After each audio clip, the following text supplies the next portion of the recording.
All right, so this morning in my prayer time, God revealed something to me, and I want to share it with y'all. I shared it with my family via group text, but then the Lord cleared me to share it with y'all too, and I'm gonna share it with y'all. Because a lot of times things happen in our lives. And I don't know if you were like me, there's some things that happen on a cycle. And I used to think that, okay, when this happens, this always happens when I'm close to a breakthrough, when something is about to happen, when it's a big moment, a big business moment in my life or a big ministry moment.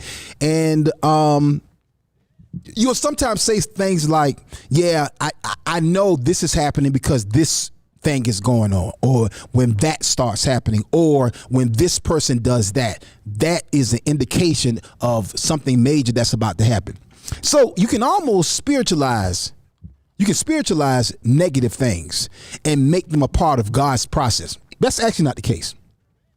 God doesn't apply that to you for the sake of proving his point, of proving what season you're in. He doesn't do that. That's the enemy. That's his job. And I want to share something with you that God gave me today, because what it is, and I heard this terminology several times utilized, and I didn't know exactly what it meant. I just, you ever hear somebody say something, and in your mind you say, I'm gonna go and research that and learn what that means, but you just never do. And then every time it comes up, you kind of remind yourself, oh, I got to go see what that word means, because I hear that word but I still don't know what it means yet. So there's this term that I was exposed to some number of years ago, and it was in regards to prayer and spirituality, and the person mentioned fetters.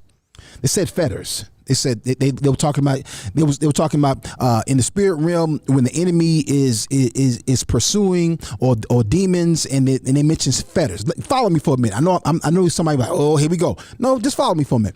They mentioned fetters. What is a fetter?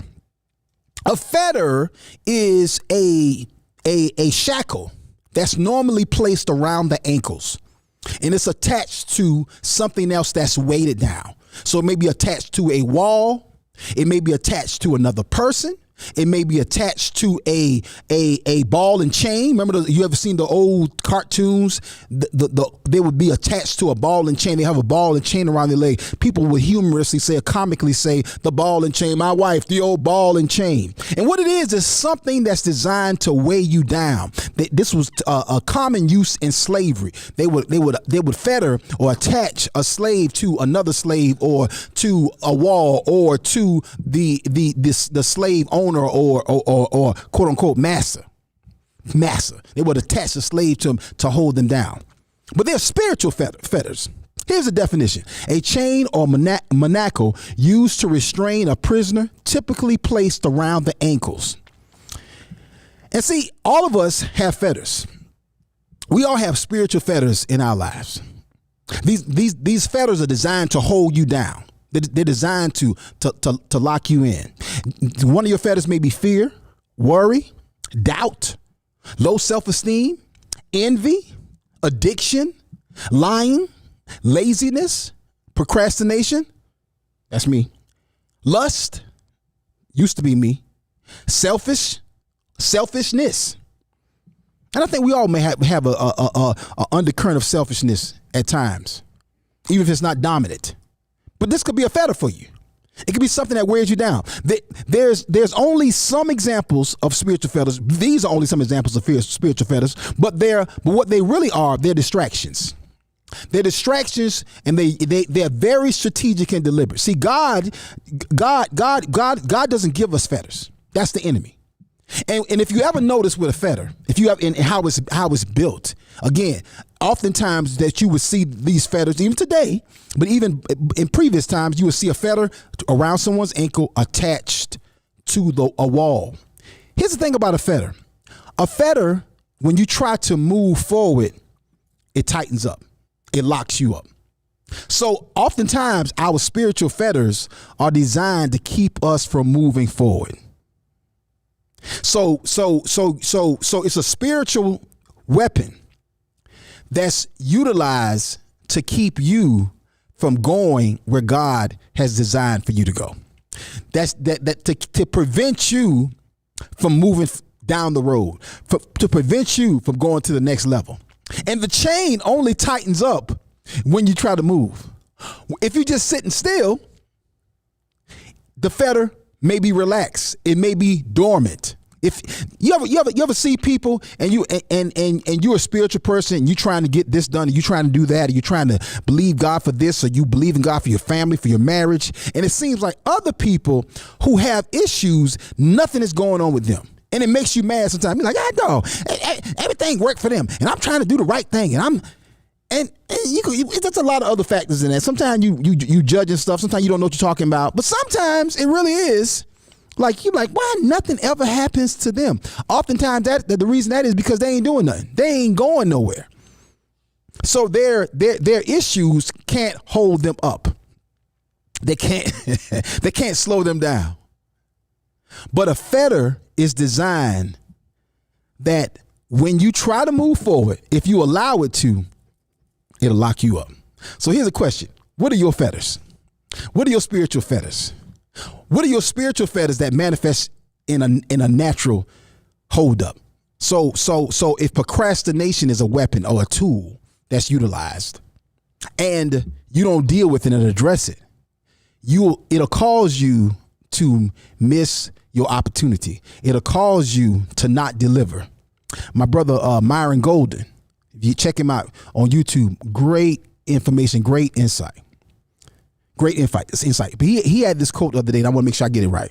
He said, next level opportunities, if you're prepared, it will promote you. But if you're not prepared, it will expose you. Ooh. Boy, when he said that, I was like, ooh, that's good right there. And it immediately makes you start thinking, ooh, Jesus. You start sifting yourself. Again, next level opportunities, if you prepared, it will promote you. It will reveal you. That's the quote. It will reveal you. If you're not prepared, it will expose you. It will reveal your good qualities. If you're not prepared, it will expose your negative qualities. Deal with your fetters so that when you go to that next level, when you move forward, you're not tightened up. You're not restricted. You're not prevented from moving in God's direction that God has for your life. Watch this. What type of fetters are dogging you in your relationships? Whether that be in your children, parental relationships, whether that be in your business relationships, whether that is in your marital relationships or romantic relationships. Maybe you got some fetters that you carrying from relationship to relationship, and the same thing keeps happening. You ever see people every time I know a lot of people, I actually screenshot some the other day. I was going to use it in the show, and I was like, I don't know if I'm going to use it. But it's just one sister on my timeline, and she always has these repetitive posts of somebody doing her wrong. And it's always current. And I'm like, sis, why do you continue to do the same thing? She's not my sister. She's not my friend like that. I don't have a close enough relationship to offer her advice, but it's the same type of thing. It's always the same big, those, when Facebook had the black background with the white letters and they big, it's always the same repetitive topics and conversation. I'm like, yeah, you allowing that to happen. You're repeating certain cycles, which open you up for people to do you like that. Yeah, that's not even a topic, but it's connected to the topic. We're talking about today the difference, the 7 differences between men and women, 7 big major differences. We're going to talk about this, and I want you to consider as we get into this conversation, what fetters, what attachments, what problems, what issues are you having personally that could be dogging you in your relationship? Let's get this thing started, y'all. Oh, let's see who's in the room today. Yeah. Dr. Ken Robinson is in the room, sir. How you doing? We're on Clubhouse. I'm gonna come check Facebook too. Rose, good morning, Rose. How you doing? Estevan, good morning, Estevan. Tola, good morning, Tola. Kevin Henry, I love it. Carol, what's up, Carol? How you doing, sis? My sister Carol. Lovely thought, life's journey. I love it. I see you. Put the whole title up in the profile. Dallas Toon. Boy, KBN is in the house today. Dimitri's in the building. Good morning. Brother Leon, what's up, sir? How you doing, my friend? Dwayne is in the house. What's up, Dwayne? Good morning, sir. Janice, good morning. Justina. Did I say that right? I ain't trying to butcher your name. 30 hertz straight up. Justina, good morning. Cheyenne, good morning. Did I say that right, or was it Cheyenne? Nika, good morning, Nika. Chanel, good morning, Chanel.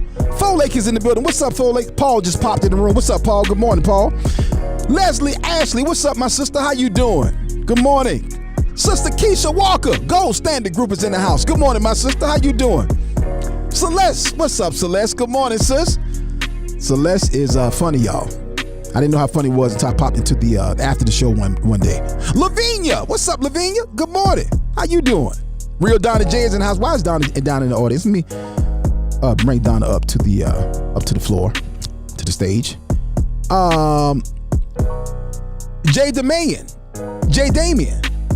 J Damian Glenn. Good morning. What's up, J Damian? What's up, sir? Or wait a minute. I'm not sure. It's sister and the brother in the profile pic. Rashandra. Good morning. What's up, Rashandra? Sharonda Branch, good morning. Paul is in the house. Kevin Henry, Kevin rocking two first names. I love it. When you can do it, do it. Hey, when I come back, I'm gonna come over and shout out Facebook, see who's in the house over on Facebook. Listen, y'all, we talking about today. This is part 2 because we couldn't get to it all the other day. We had to shut the room down, and we promised we were gonna do part 2 today, and we're gonna do just that. So today we're talking about it. We're talking about it, y'all. 7 big differences between men and women. And then I know I probably threw some of y'all a little extra something up there when I talk about feathers. But we're going to talk about all of that and something else too. We got a lot to talk about today, but we're going to get it all in. Hey, family, listen. Call your mama, call your daddy, call your cousin, call your uncle, call your friends, call your coworker, call your neighbor, call grandma, call granddaddy, call grand. All of them. Let them all know that the Akintunde show is about to start. Let's go. Another track layer production, but no joke entertainment. Let's go. Akintunde is gonna make you laugh real loud. So come on, scream it out.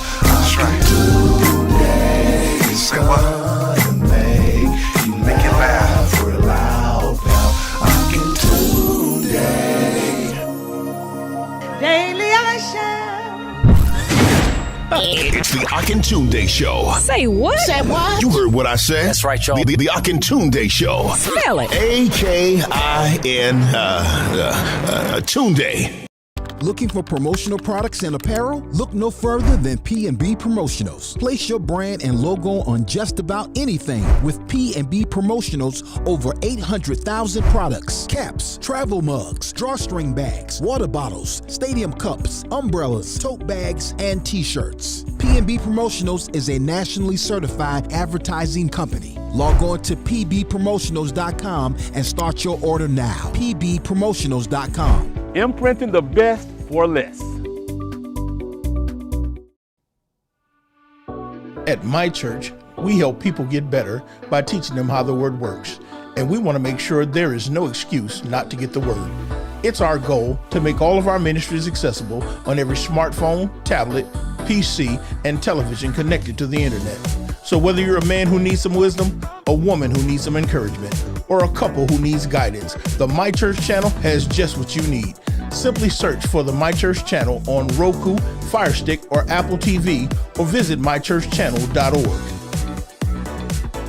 You can also download the My Church on the Go app from Apple or Google Play App Store. Constantly on the move? Check out the Word at My Church podcast on your favorite podcast platform. Or simply download the Word at My Church skill on your Alexa-enabled device. But whatever you do, make sure to stay connected. See you soon.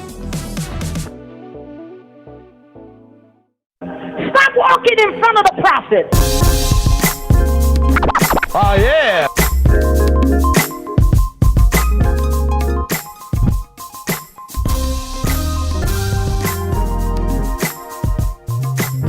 All right, y'all. Happy Thursday. Happy Thursday, everybody. Do me a favor. Share this room on Clubhouse. Share it on Facebook. Share it to your page. Share it to some friends' page. Share it in Messenger. Put the link on Instagram. Put it on Twitter. Let everybody know we have this conversation. I thought we had a really good conversation the other day. I thought we learned a whole lot.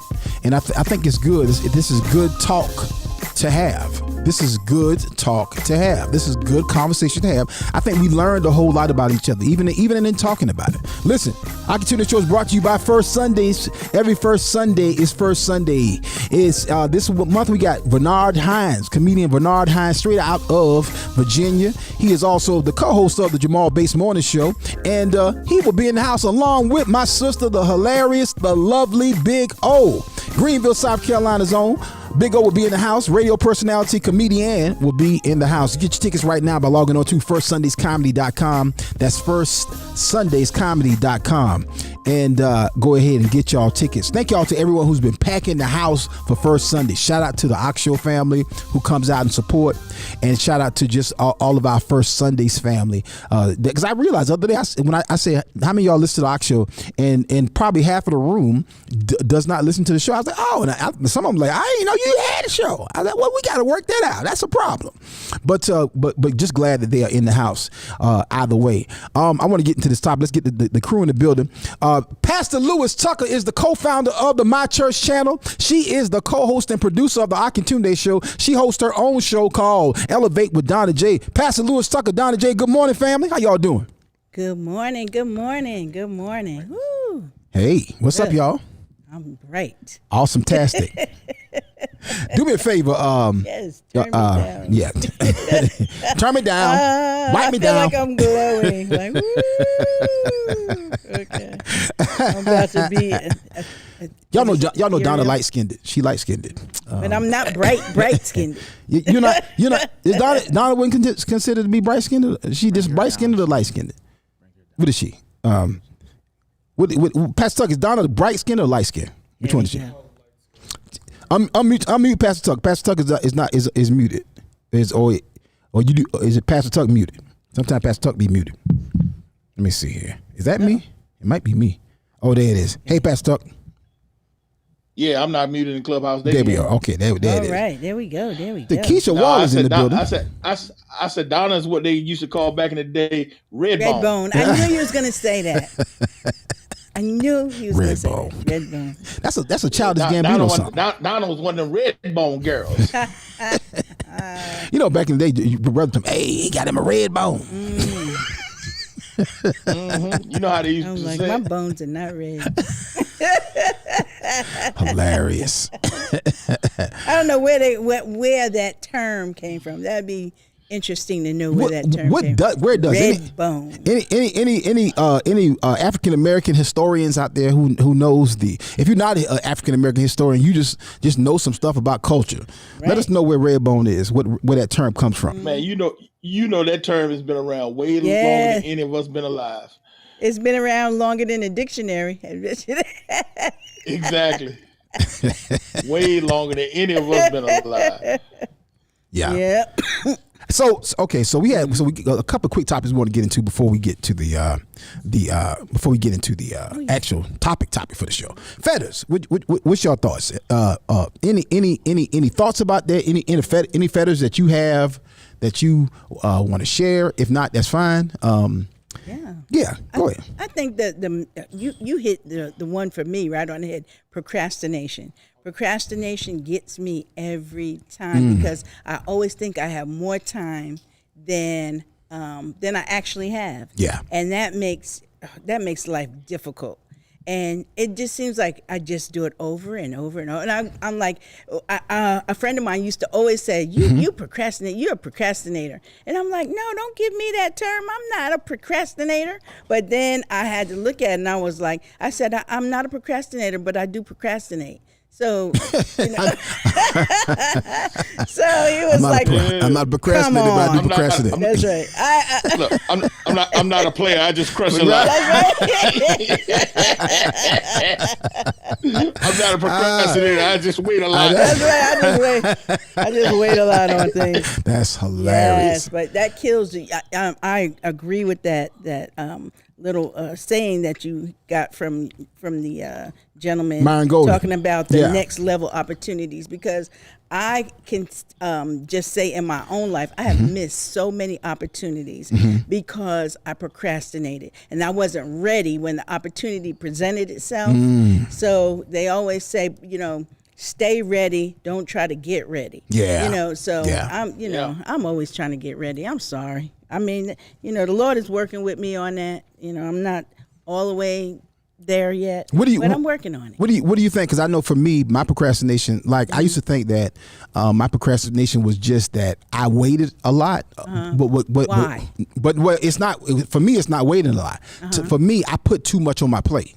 So then what happens is you doing something that's a 6 and not paying enough attention to the 1 and the 2. Oh, I see. So you got 2. So that's my form of procrastination. It is which I have to be very careful and deliberate not to be easily distracted, because I can be distracted by things. Some things either stuff that people bring or stuff that I add to myself unnecessarily can put me in a situation where now I'm weighted down time wise, pressure wise, scheduling or whatever. So I'm learning to just and literally this is a process that really I've been learning over the past really couple of years. Probably the pandemic probably brought into sheer focus, because the pandemic forced me to focus. Like I could have never, no way me and Jaleel could have done that Denny's project with the way I used to do stuff before. But because I was focused, I was able to execute it. And so that's my form of procrastination. It's not that I wait, because I'm pretty much like anal about doing stuff. It's just something I'm doing too much. But I put my stuff, like you have your priorities. Yeah. And if it seems like it's really difficult or something that I don't want to tackle at that time, I'll put that way to the back. And then I'll just look at it and look at it and look at it. And I'll do all of the stuff before that. Yeah. And I'll add some more stuff on too. Right. But that one little thing there is still there. And so I don't get it done. Yeah. And it has caused a lot of havoc in my life. I have to be open about that and transparent. It has caused a lot of havoc in my life. And to that point, that's really dangerous in business. Yes. Because when you're running the business, you're an entrepreneur. What you do can and will directly affect your cash flow. That's right. Your outcomes, your ability to execute. So it's a lot. It's a lot. Pastor Tuck, I see Ladora put the term red bone. I'm gonna read what she said. I'm coming to Pastor Tuck first about the feathers. Oh, I'm sorry. I thought I lost when you started talking about red bone. I thought you were going to go somewhere, so that's why I was waiting. I'm sorry. See, Pastor Stephanie got it messed up. She got him shook. Exactly. Yeah. So I was waiting for some insight there. I'm sorry. He's messed up. So yeah, because I got me a red bone. I was gonna say he got a red bone. He does. But no.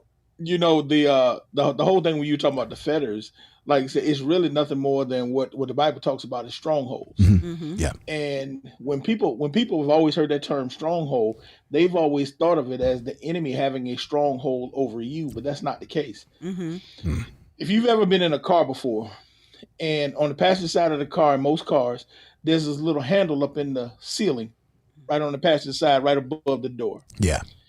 And most of you probably never even touch that handle unless you're in the car with somebody who's driving erratic. Yeah. And when they start driving erratic, you grab that and you hold on to it. Right. And you have a strong hold onto that. something you hold on tight to. Right. And that's what a stronghold is. It's a mentality, it's a thought process, it's a mindset that you hold strong to. Right. That you refuse to release. Right. And that's what the Bible talks about when it talks about our weapons of our warfare are not carnal, but mighty in God for pulling down strongholds. It's to make us release those mindsets, those mentalities that we're holding on to that are opposed to the word of God. Right. Because the enemy cannot keep a believer in bondage. Right. He doesn't have the authority. He doesn't have the power to. Only you can keep yourself. He can't curse what God has blessed. So he can't do anything to you. It's what you submit yourself to. And it's your mentality that keeps you subject to the enemy. And so there are mentalities that we have received over the years, things that are ungodly, things that are not biblical, mindsets that we've gotten from traditions or things that we have, flesh mentalities that we have held on to and we keep refusing to let go of, that are keeping us fettered, that are keeping us tethered to this weight. Right. And that's why the Bible says throw off every weight that besets you, those things that are keeping you from being able to run and to progress and to move forward. Right. And so we got to understand it from that perspective, because we're thinking, oh, it's this thing that I got in my family, or this thing that I picked up somewhere. No, it's this thing that you're holding on to, and God has been trying to instruct you. So the simpler thing of that is, if you want to get out of these things that are stopping you from progressing and stopping you from moving to the next level, it's simply obey God. Yeah. And that's what I had to learn years ago. I got to the point where I'm just radically obedient. When God says something to me, that's the end of it. I don't argue with it. I don't try to figure it out. Yeah. If God tell me I'm wrong, I'm wrong. I mean, I'm just that simple with it. Right. I don't care how mad I get. I don't care how frustrated I get. Right. I don't care how I feel about something. If somebody done made me mad, or somebody, I don't care. If I think I've been wrong, if God said apologize, I apologize, because I'm not going to allow anything to keep me from moving forward, because I've learned over the years that where God is taking me is far better than anywhere I want to go. Yeah. And so if myself is going to keep me from getting the stuff God got from me, I'm crazy. Because what that is right there at that point, that's a setup. That's something that the enemy is trying to use in that moment to keep you from, like we were talking about, moving forward. It's got you. Yours could be somebody out there. It could be unforgiveness. Somebody might have rightfully done something wrong to you that they should not have done. Whether that's a spouse, whether that's a child, whether that's a job, a coworker, somebody at church. Oh, you talking about church hurt? Okay, Jesus, and you're holding on to that, but that's actually keeping you tied up from moving forward. I saw a post early this morning to that point where somebody was talking about when people just can't move forward. They are constantly talking about, they're constantly reliving something that happened 5, 10, 15, 20 years ago. Sometimes, we all know somebody like that. And at the end of the day, that thing can keep them locked up today. Yes. To keep them from moving forward today. Yes. And let me read this right here.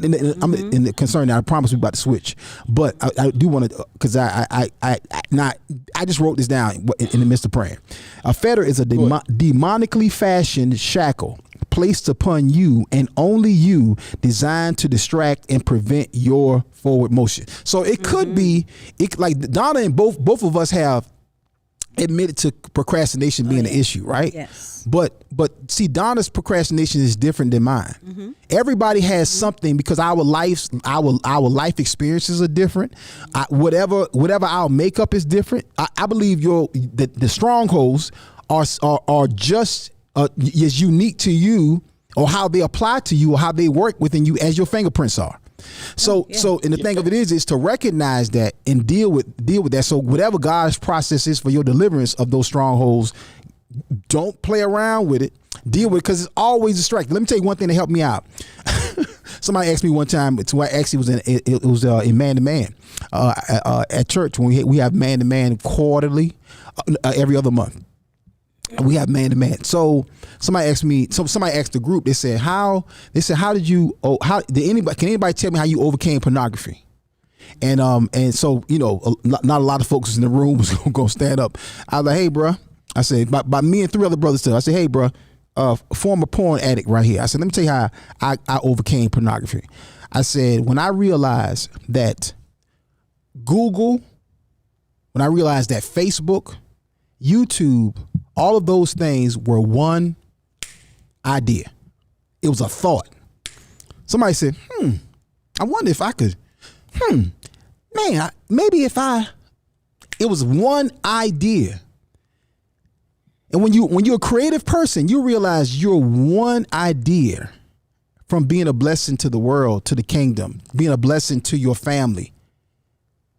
I don't have time to put anything demonic in my ear gates, in my pathways that's going to distract me from what I'm supposed to be doing. I ain't got time for it. So you might say, well, I ain't nobody, I ain't bother nobody. I don't do nothing. It's just something I do. You know what I'm saying? Or whatever. No. It's not just that. You are. That's a distraction. When you watching pornography, the enemy is saying, yeah, go ahead and watch that because you're not doing this. Go ahead and watch that because I can't get you this idea right here. And it's just a thought. Literally, every idea is just that. An idea. It's a snapshot. And if you respond to it, you could change your life. You could change your family's life. You could change the world. But if you got it clogged up with something negative, come on. And this is the thing. You just said it just now. That demonically fashioned fetter, the thing most people don't realize, it may be demonically fashioned, but the enemy doesn't put it on you. You put it on yourself. Break that down. Go ahead and speak on that. That's good. He may have created the shackle, the handcuff, the fetter, whatever you want to call it, but the enemy does not have the authority to lock you up. That's right. It's like having a set of handcuffs on the table, and then you go there and put your and then lock yourself up. Then be like, that's good. And we sitting there looking at you like, what? You, that's good. Why did you put them on? Right. That's so good. That's so good. Because nobody put the handcuffs on you. You put them on yourself, and that's the thing we have to understand with that. And you talked about pornography, and we talk about unforgiveness. Unforgiveness and offense are two of the biggest things because somebody's done something to you. The person, watch this, because you said it. They may have done something horrible to you. You have every right to be upset, feel however you feel about it. Right. But one thing about it you do not have a right to do is not forgive them because the Lord your God commanded you to forgive them. Right. So now by walking in disobedience, what you just did was click, click. You just shackled yourself because now by disobeying God, God said, I can't do nothing else for you until you do what I told you to do. Right. I don't care what they did. Because this ain't about them. This is about me and you. And because you won't listen to me, I can't give you that invention. I can't give you that idea. Jesus. I can't heal your marriage. I can't heal your body. Wow. I can't take you forward. Right. And that's one of the reasons why people don't even, and we getting ready to start talking about relationships. Yeah. That's one of the reasons why I tell people, I said, me and my wife is the only person that can keep me upset. And she can't keep me upset no more than 10 minutes. And people think that's kind of crazy. No, you don't understand.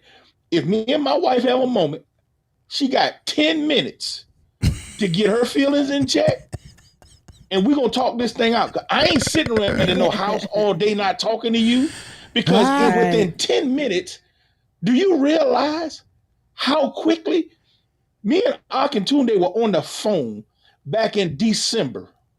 We were on the phone the first couple of weeks in December talking, and God spoke to me about the My Church channel. And in Resurrection Sunday, y'all started watching it. Yeah. Yeah. Yep. That's how God works. God will speak to me about it. And thousands of lives are being changed every week. Yeah. And how many millions are coming forward. Come on now. Ooh. Ministries are going to be changed. Right. Lives are going to be set free because of what he spoke to me. Now imagine me sitting around mad with my wife and I can't hear God. See, I can't afford that. God spoke to me one day, showed me how to get my family out of debt. I mean, it's like, dude, do you realize the words that you missing because you got discord in your house? Come on. Because I ain't gonna apologize to her. She was wrong.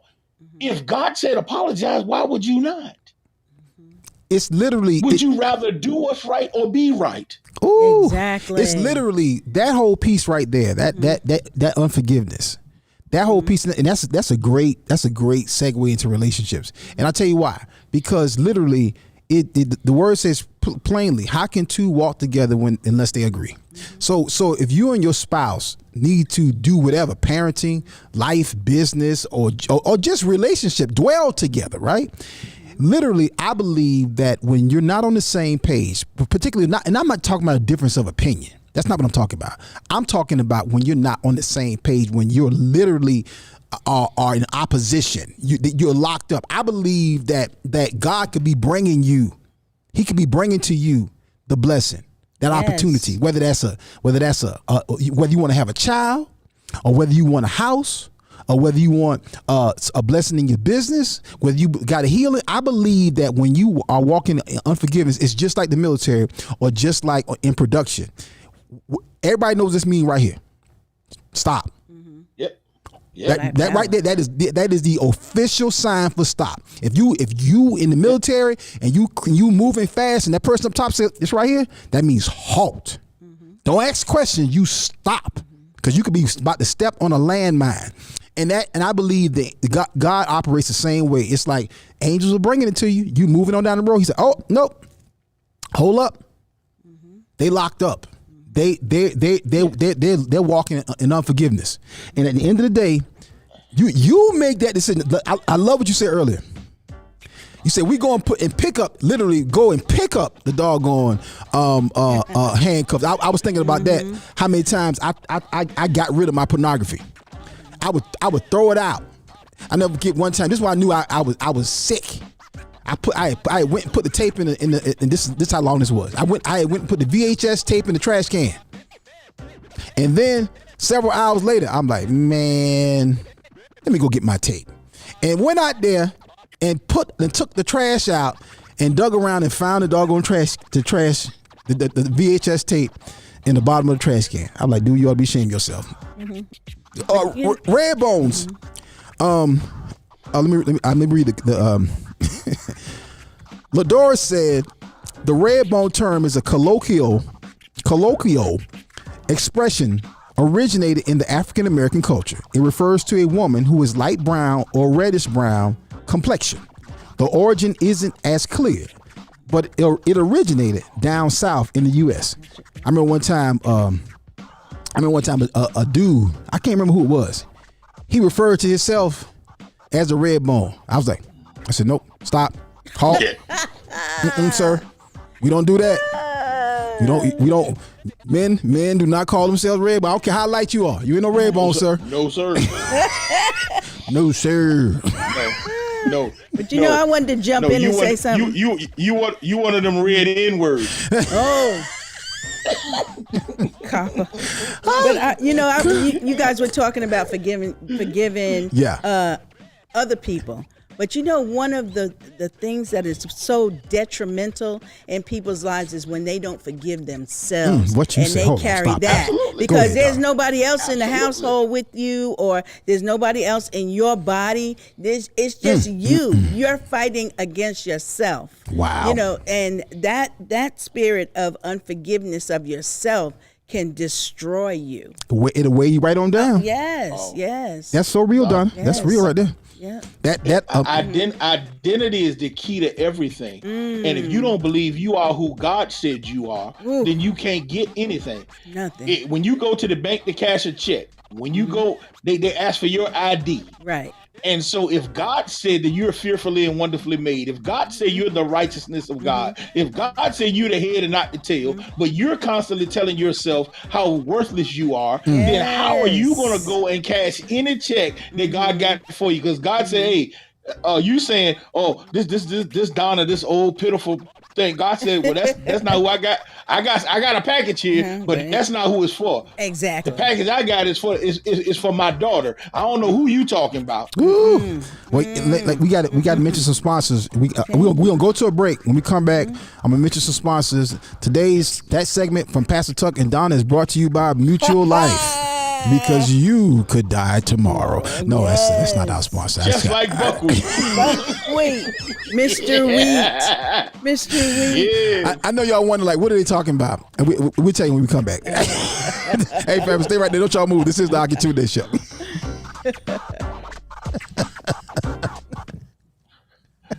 No, go to the break.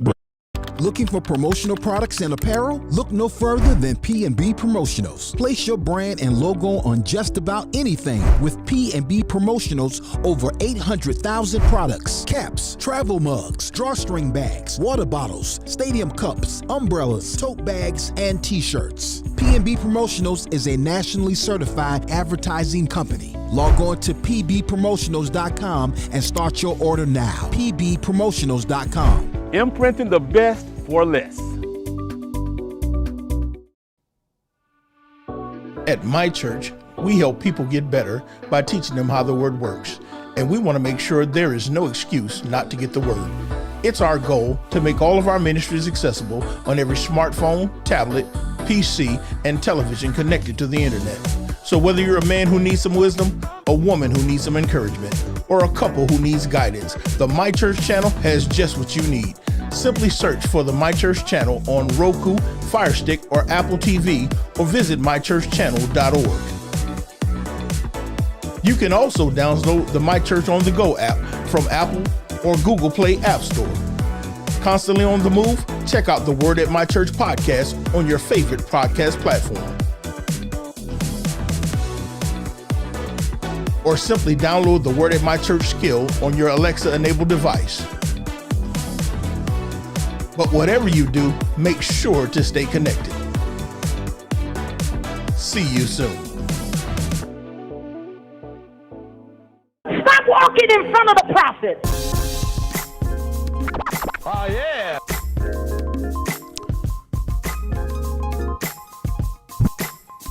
Listen, looking for promotional products and apparel? Look no further than P&B Promotionals. Place your brand and logo on just about anything with P&B Promotionals. Over 800,000 products, hats, mugs, backpacks, bottles, cups, drinking glasses, lip balm, chewing gum, candy, and of course, t-shirts. P&B Promotionals is a nationally certified advertising institution. Log on to pbpromotionals.com and start your order now. pbpromotionals.com. Imprinting the best for less. Make sure whatever you got, family reunions, P&B Promotional got you. Make sure y'all tell me you heard about it on the Akintunde Show. Donna, what you got, ma'am? Are you in need of a quality used vehicle? Well, consider my friends over at Woods Automotive Sales. Whether you're in the market for a new vehicle or a used vehicle, foreign or domestic, Woods Automotive can get you rolling. Give them a call at 803-401-5837. That's 803-401-5837. Or go by and see Lester at 802 Hazelwood Road, Columbia, South Carolina. Woods Automotive Sales, guaranteed to ride with a smile. And we got a new sponsor that we want to welcome to the Akintunde Show. Be Insured for Life Insurance. Be Insured for Life. Shout out to Miss Peggy Rhodes, who has now joined the sponsorship family. She was a Akintunde Show family member as well as a First Sundays family show member. Actually has driven in twice from Atlanta, Georgia to enjoy comedy at our First Sundays events. So shout out to Miss Peggy. And she is sponsoring our upcoming Healthy Laughter Comedy live taping as well as the Akintunde Show. So shout out to her. It is Be Insured for Life. Whether you're looking for health or you're looking for life, she has you covered. And she has some special programs for self-employed individuals as well as veterans. So log on to beinsured4life.net. That's beinsured4life.net. And please let her know that you heard about it on the Akintunde Show. Thank you again, Miss Peggy, for joining the sponsorship family. And listen, y'all, if you would like to join the Ak Show family member as a sponsor or as a sales rep, I need you to reach out to us. Give us a call at 803-738-6604. That's 803-738-6604. Let me tell you something. Let me stop the music for a minute. Go to a one shot, Jaleel. I need y'all to be clear about something. We are experiencing some wonderful and extreme growth in our reach and our expansion. And right about now, if you are a young person or if you are someone who is in sales, or maybe you even retired, maybe you've recently had a baby and you're now just working from home and you want to do something a little bit different, guess what? You can represent us to clients and actually make some healthy commissions. We pay healthy commissions larger than a lot of media companies actually pay. So So if you are serious and you want to be a part of our sales team, give us a call at 803-738-6604. That's 803-738-6604. You can also email us at info@theassignmentagency.com. info@theassignmentagency.com. You can come back to the 3-shot now. And let me say this to you. Now, let me give you one little caveat. If you lazy, I'm telling you. No. I was talking to Kelvin McNabb, brother CCM, Creative Church Marketing, and he handles my social media as well as Pastor Tucker's social media. And Kelby is 27 years old. He said something one day. He and I were talking, and he said he was talking about some young folks who he hired. And he said, man, here's the thing. He said a lot of these guys and a lot of these people I'm hiring, he said I can't teach you drive. And I was like, young man, you have said a mouthful. I can't give you drive. Either you want it or you don't. Drive is that engine that gets you up in the morning. Drive is coffee. When you wake up in the morning, you like, woo, let's go get it. And if you ain't got it, you go find a way to get it. I'm telling you, I can. But in sales, you got to have drive. And the bottom line of it is it'll be somebody right next to you. They be making a whole bunch of money, and you won't be making none or just a little bit. And so definitely reach out to us if you know someone, particularly if you know a young person. I'm really open and interested in training up some young people. I love when you can teach somebody a new skill and it change and revolutionize their life. That's what happened for me when I learned barbering. Mm-hmm. You mean tell me I'm 15 years old, I can come in here and make $150 in one day? What? You got to be joking. What? I'm like, where they do that at? See, people At the barbershop. don't even understand that kind of hustle. They don't. Yeah. They don't. Yeah. I learned how to upsell. I was 15 years old upselling people. Brother, I'm like, hey, brother, have you ever thought about texturizing? Mm-hmm. Oh, what's that, young fella? I said, you want your hair curling on top? You know what? I'll give it a try. How much is it? It's $25. Okay, you know what? Go ahead and get. Man, I'm like, shoot, $25. I told you the first $6 haircut turned to $25. Yes. Wow. Well, you couldn't tell me nothing.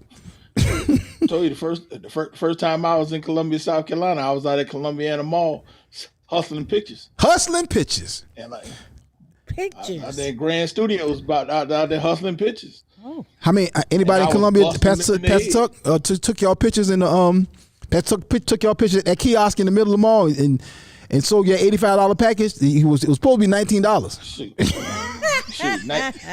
I'm trying to tell you, boy. You come up in there and buy pictures from me. I was getting everything you had in your wallet. Hey, how you gonna make me take your baby? How you gonna make me take your baby boy back here and destroy him? You don't want to do that.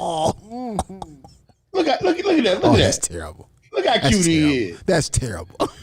You don't want to destroy that picture. Look at. Come on. That's terrible. I'll give you a deal.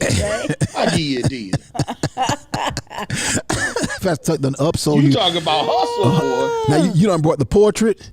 You done brought the wallets. Now, I can give you 15 wallets. 15 wallets for another $6. Well, go ahead, put it in there. Look here. Go on, give me $15 more. I'll give you the negative. The negative. My God. I'm telling you, it works though. Mocha Thompson said those glamour shot pictures at the mall. Yep, that was Pastor Tuck. Pastor Tuck might have got some of y'all because he was on tour. Now he wasn't just in Columbia; he was touring around that. I was all around the country, yeah. And you talk. Listen. Paul Briggs said hashtag another rabbit hole. Yes, sir. Yes, sir. You gotta know it. All right, we gotta get to these topics. Tuck Chronicles. All right. So when we last left off Tuesday episode, our last episode. Yeah. Okay. We left off with Batman was hanging off the cliff. Bang. Zoom. Okay. Shout out to Facebook. Panky Johnson is in the house over on Facebook. Danielle is in the house. What's up, Danielle? Pastor Stephanie is on Facebook. Wandetta is in the house. Sabrina Jones is in the house. What's up, Sister Karina, how you doing? Takesha Waller's in the building. What's up, Takesha? Today I can't talk. Scooter's in the house. Go ahead. He got that one. And that Cooper's in the house. Go ahead. I'm sorry. I'm gonna read some of y'all comments in just a little bit. I promise. Yes. Go ahead, Donna. Okay. Get us back so on when track. we last left off, we were talking about the seven key differences in men and women. Yes, ma'am. And we started with how men try to change women's feelings, women try to change men's feelings. We discussed that. We discussed men and women are motivated by different things. Well, that other was is men try to change women's feelings and women try to change men's behavior. Did I say feelings? Men's behavior. Yeah. Okay, sorry. Number 3 was men and women deal with stress differently. And we got to number 4, men and women. I think that's what I don't think we got to stress. Did we? Did we? We talked a little bit about it because we were going to number 4. We were trying to rush through at the last minute with 3 and 4. We barreled. The first 2 were so dominant in terms of the conversation. We just kind of like scratched, like plucked men it. and women. Yeah. But I mean, we can revisit that. Yeah. How men and women deal with stress. So and they deal with it differently. So say, could you just for the sake of listening, can you list number 1, number 2 again? We won't talk about it. Just list it one more time. Number 1 was men try to change women's feelings, and women try to change men's behavior. Yeah. Okay. Yeah, that's so true. Okay. Go ahead. Number 2 was men and women are motivated by different things in the relationship. They're motivated by different things. And number 3, go. Let's start at number 3. Then we'll jump to 4. All right. Women and men deal with stress differently. Yeah, we did talk about that because what we talked about was we talking about the car, sitting in the car. About how they, that brother sitting in the car, he out there processing, and women a lot of time deal with stress by talking about it. Talking. Yeah. Yep. Yeah. You have a, this is funny. She don't do this no more. Back in the day, Eunice would talk. She would talk about me to somebody else loudly. So you can hear it? Yeah. So she wouldn't say my name. It would be vague. And I'm like, I'm sitting down saying, I'm like, this Negro is up there talking about me loudly in my earshot. I laugh. If you've ever seen the commercial for My Church Seer training, the young man said, she talks about me to her friends like she wants me to hear it. And she does, sir. Yes. And she does. Yep. Do men do that too? Do men do that? No, I don't think men do that. I don't think men do that. Only trying to be funny. Right. We do that on purpose. And we're not even being subtle. We like, the other day. Yeah. Somebody didn't fix me nothing to eat, you know. Yeah, something like that. Yeah, that's when we trying to start something. Yes, because I was gonna say when you want that blowback right then. Yeah, that purposeful shade. You do that. Yeah. Go ahead, number 4. That's what you call poking the bear. Yeah, that's right. Number 4 is men and women express their feelings differently. So women, what the article said, women need to generalize. I hate this word, exaggerate, and use figures of speech when they express their feelings and emotions. They use expressions like, you don't love me anymore, or we never do X, Y, and Z. We never, and that's true. And you never listen. And they use these terms to emphasize their frustration. Men take the complaints literally and express valid counter arguments. Women get frustrated that their partners don't understand the true meaning of what they said or and feel unheard. That's women. Yeah. And men, they tend to be silent. They take time to process information before speaking. And if they don't have a clear answer, they stay silent. This can confuse women even more as they need to share all their thoughts and feelings to better understand the root of their problem. Moreover, when a man is silent, women assume the worst. Oh my God! Yes, and vice versa too. I think too. Yeah, I always say, I tell a dude, I say, when your wife stop talking. Oh yeah. Oh Jesus. Yeah. When your wife ain't saying nothing, that's when you got to really done. worry. She's basically done. Like I said, when she's hurt at that point. She's shut down. She's shut down emotionally. You have really done a bad thing at that point when she stops talking. I'm good. Like, oh no. This is the word. No. Yeah. Fine. See, this how you all right? You good? This how men with arguments. This how men be sitting. Men be sitting like this, right? Be like, okay, all right, I'm gonna listen here. All right, y'all can't see this on Clubhouse. We be playing cards. Be like, okay, all right, logic. Okay, all right. I'm gonna hit you this right here. Remember when you? Okay, and then I'm gonna hit you with right here some facts. And then here comes some receipts. And then if that don't work, then I'm gonna draw full. I'm trying to hurt your feelings. It's like who that dude is upset. He just sitting there stewing, just sitting there in his head. That was good. Just processing and quiet. So and then or the other side of it is a dude who if he ain't playing no cards. He has nothing to say. Your wife is talking, and he just like, you know what? Quiet. That used to be my weapon of choice. The first 2 years of my marriage, that was my weapon of choice. And then I don't even remember what happened one day. Just one day, all of a sudden, like, God dang it, you know what? And I just exploded. That's what you want. That's what you want, right? And it was. I think women they get crazed inside when men go quiet. I do. Women, okay, we get crazed. Like, what is he thinking? He ain't saying nothing, right? Oh man, what can I do? Should I say something to him? I ain't saying nothing to him. It was his fault. Okay, so but he ain't talking. So what? We go through all of those voices start coming out. All them different personalities that you have in your head start running around, and they running into each other. Like, oh my God. So, but all men, right. See, this is what ladies don't realize. Right here, men are wired a certain way. Right. The way we were created. We are created to dominate. That's in us. Yeah. Right. In our DNA. Yeah. Okay. And as a man, when we are met with confrontation, in our DNA. At the core, as they said, our primal instinct is to kill whatever we encounter. It's not to wound, it's not to maim, it's to kill it. It's to make sure I never have to deal with this again. Yeah. That's why they even tell you when I don't know if you've ever seen two brothers physically fight. Oh yeah. And it's like that's one of the worst things in the world to see. And it's like, and I ain't talking about no little scuffle. I'm talking about fight. They will almost literally fight to the death. If you don't pull them apart, they will literally almost fight to the death. Oh yeah. Because in us, we have this thing in us that it's like, if you're met with a threat, it's like you make sure you eradicate the threat. And that comes out of all of our cells, whether it's in an argument, whether it's like you said, whether it's in business, all of these things, that's that killer instinct that we have. Yeah. And so when we're dealing with a woman, and this is some deep stuff when you think about it.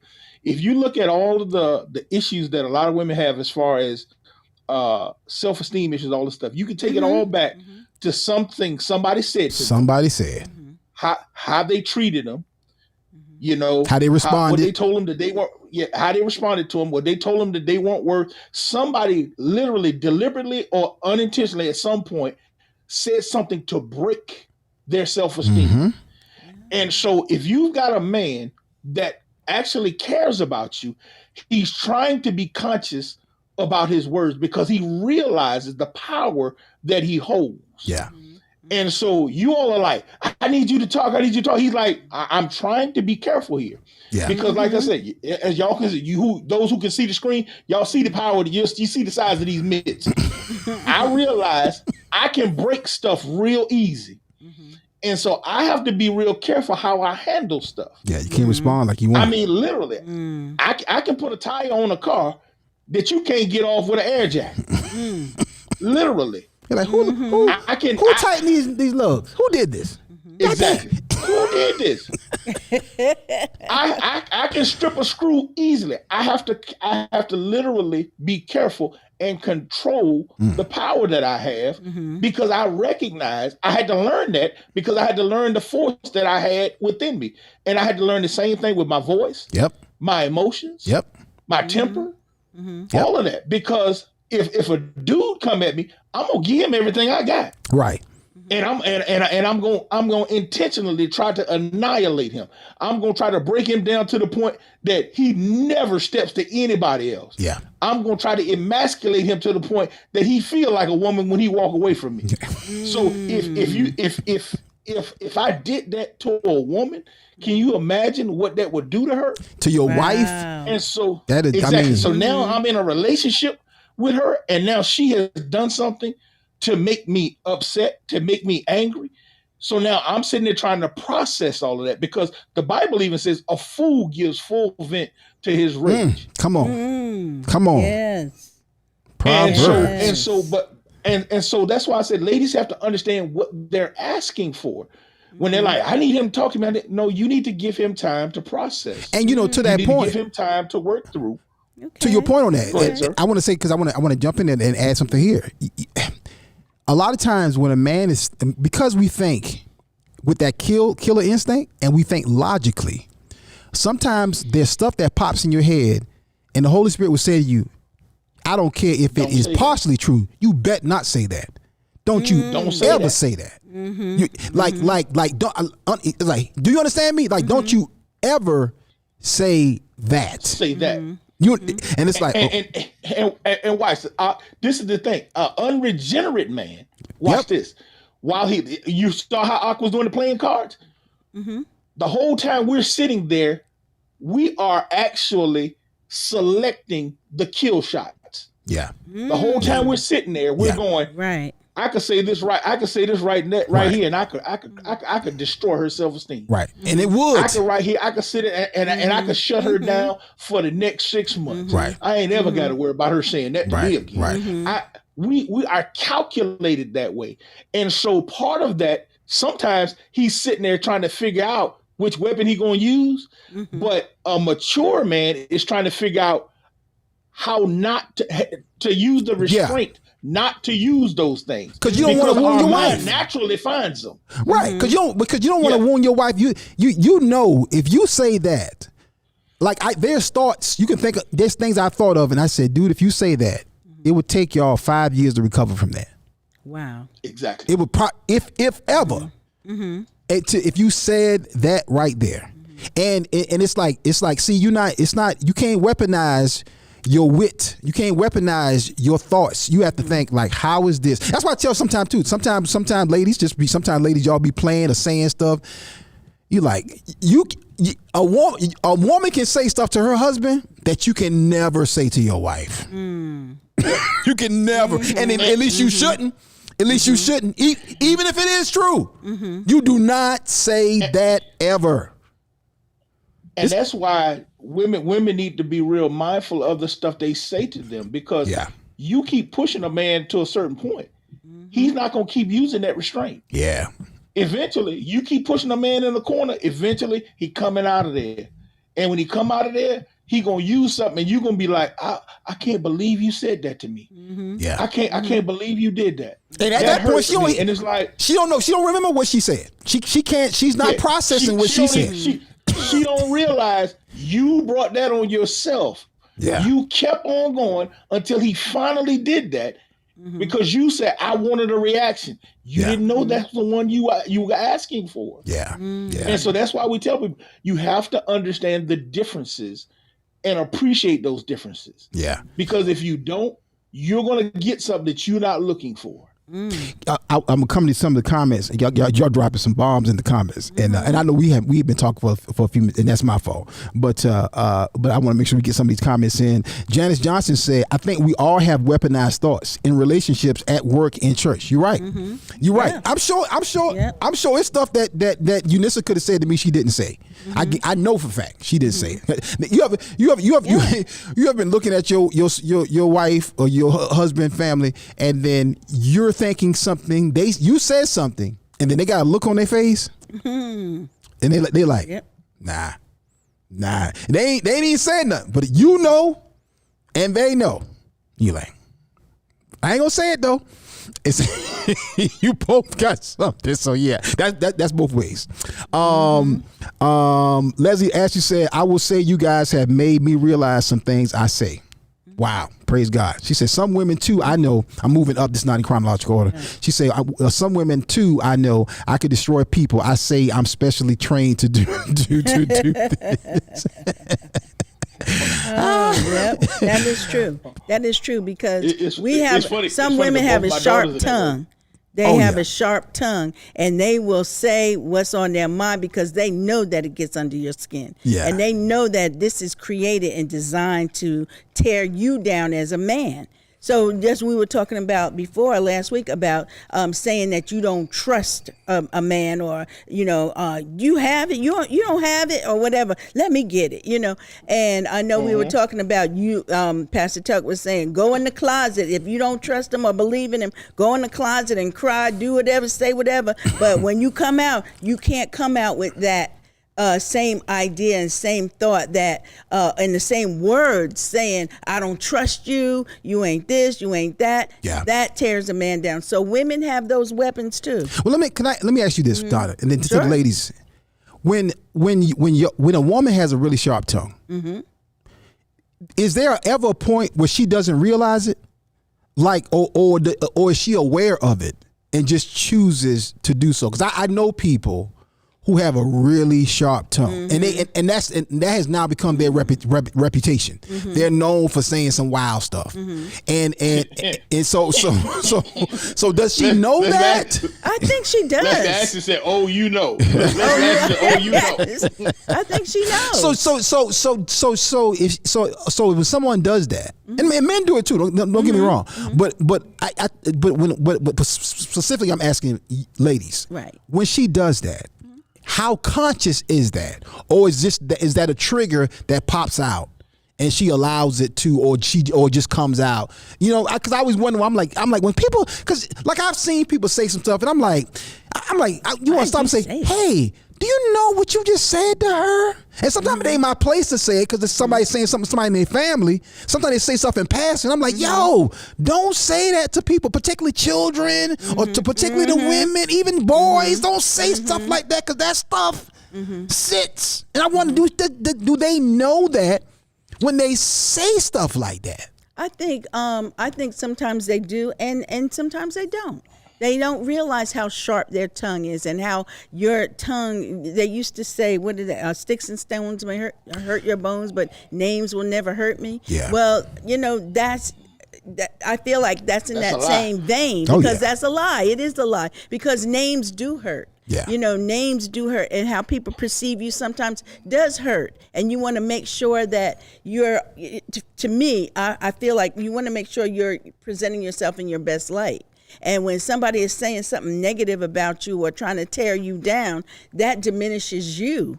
It makes you feel, it doesn't diminish you, but it makes you feel diminished, put it like that. It gives you the feeling of I'm not enough or whatever. But I feel like sometimes I feel they do absolutely know what they're saying, because it depends on the situation. Do they want to hurt?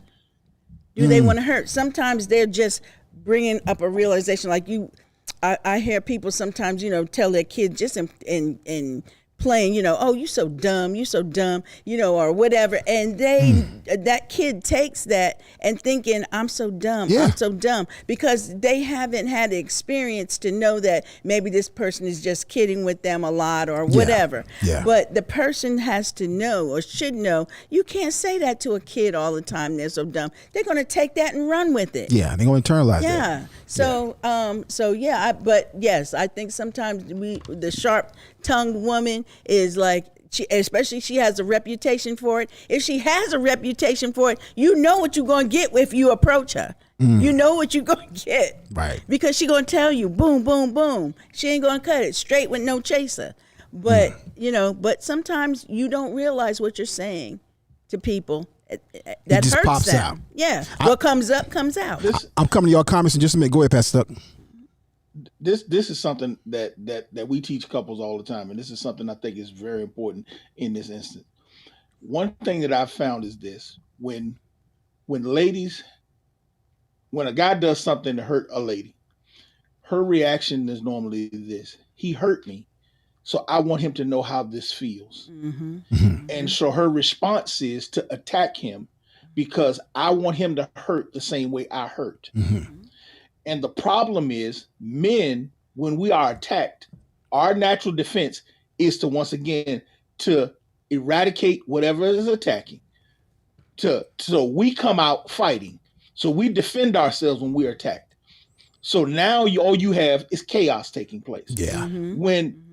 If I hurt you, if I'm in a relationship with you, most of the time I didn't hurt you intentionally. And if I recognize I hurt you, if you let me know, if I love you, if you let me know I hurt you, I'm going to make amends for that.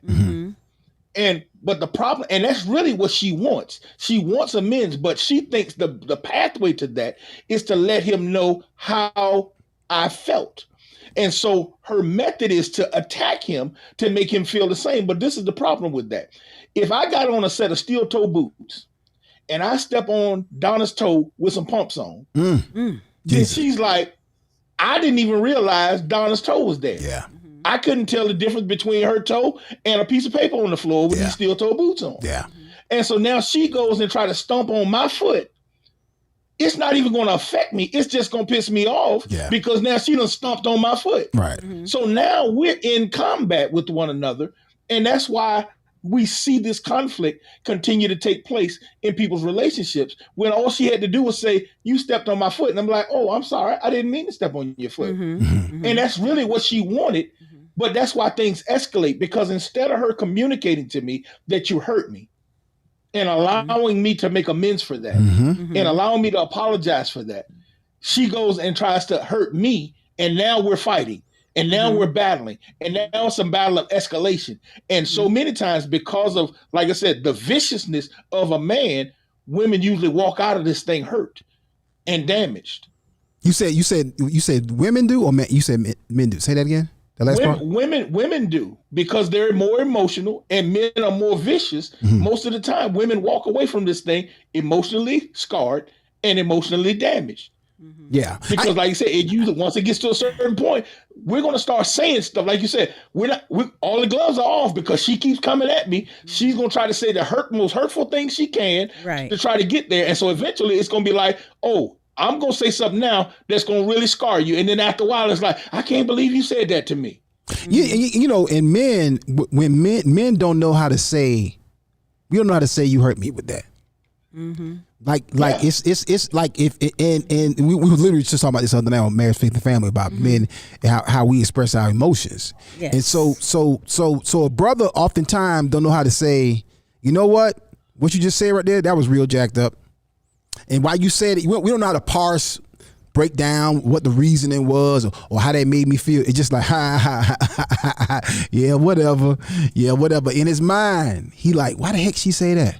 Oh, is that true? Does she really feel like that? Oh man, why she had to bring that up? That's what he's saying in his mind, but he don't know how to say that, because then that would make him not look like the man or make him look weak in some way, which is the last thing that a man wants in any type of conflict. He's oftentimes he's trying not to look weak. That sometimes that's the whole battle. And see, and that's why sometimes ladies, whenever you are arguing, because conflict is good. Conflict can be good. It doesn't always have to be good. But sometimes healthy conflict, disagreements can be good if you talk it out. But if you're talking seeking to devour, if you're talking seeking to hurt, if you're talking just seeking to win, not to understand. See, good conflict, good communication is seeking to understand. Why did you feel that way? Why did you say that? Or if it's like, oh, since you said that, I'm gonna hurt you. Since you said that, now you playing cards. Okay, y'all going back and forth. And then, but what happened when you got no more good cards in your hand? And that's the problem. And that's why you have to come Man, somebody said this other day. Was it here or somebody said this? Somebody said you have to think about your marriage like an institution, right? So you have to think about your marriage like your house, right? If you and your spouse own the house, you both, in most cases, view the house as yours, as your possession, something that you value.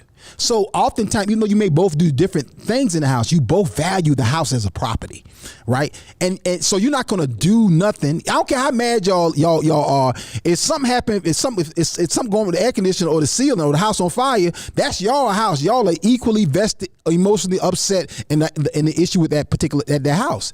It's the same thing with your relationship. You got to think about your marriage as an institution. So you don't want to say something in your relationship, in your marriage, that's going to hurt the not just the wife, but the office of wife in the construct of the marriage. You're tearing down the marriage. You're not just tearing down your wife.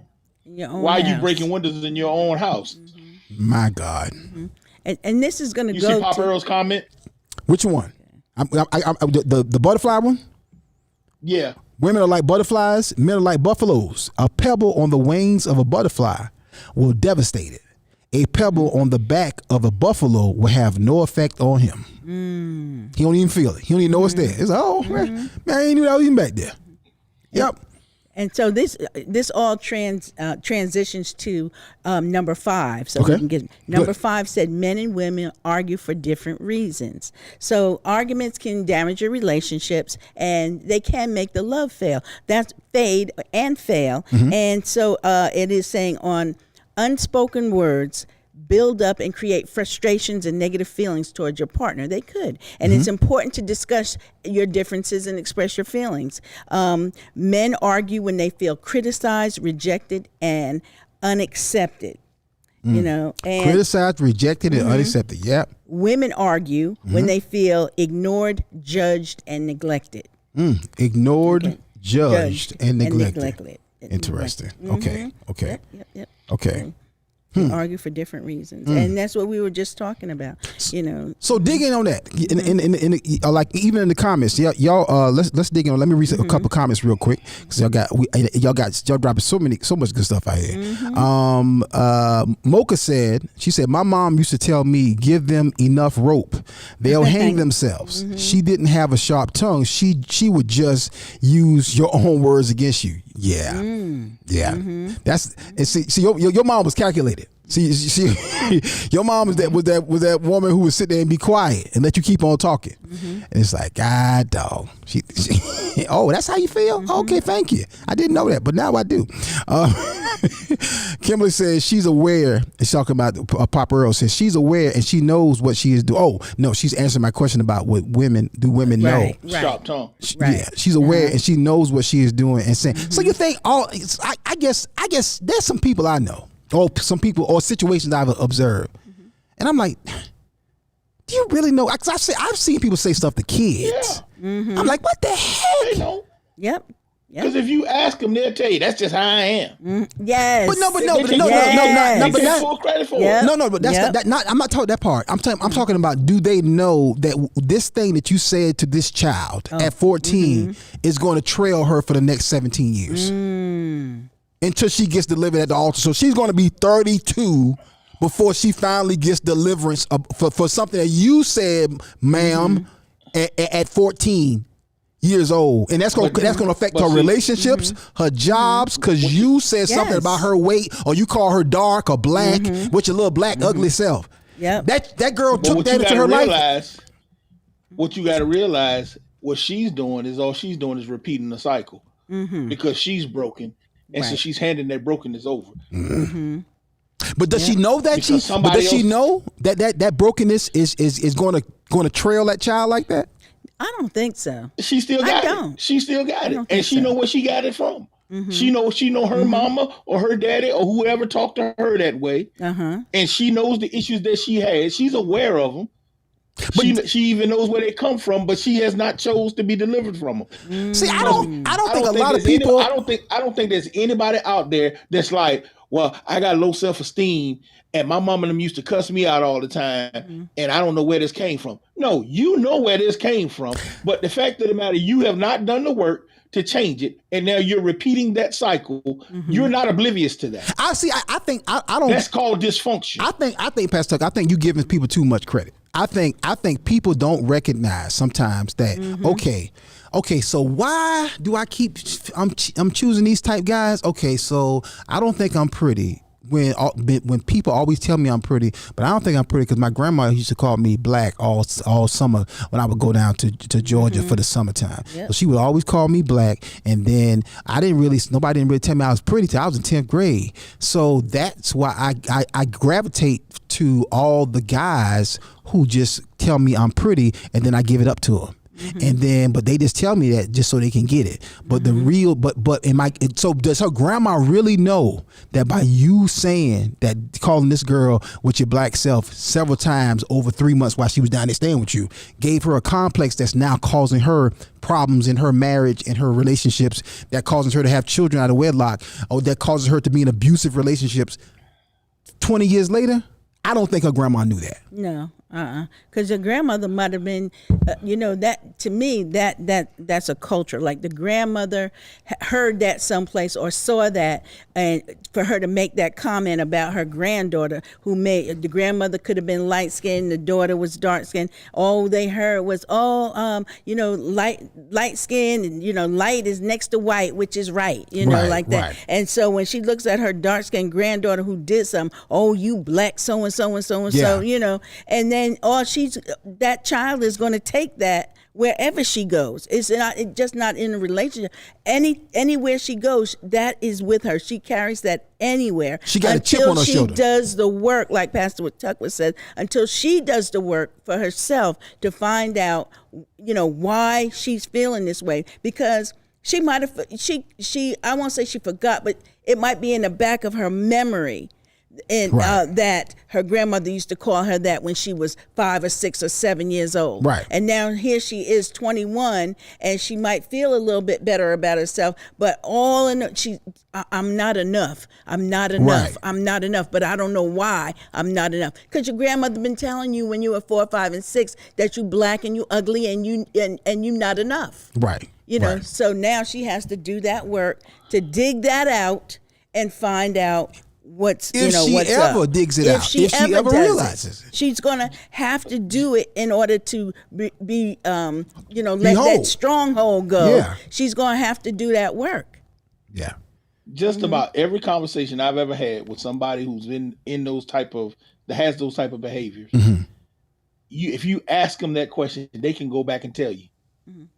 They can go back and tell you who treated them a certain way. They'll go back and tell you who talked to them a certain way, who did something to them. They can go back and tell you, but they're not willing to do anything else to change it. And they'll go and repeat. They'll keep repeating the same unless they actually want change.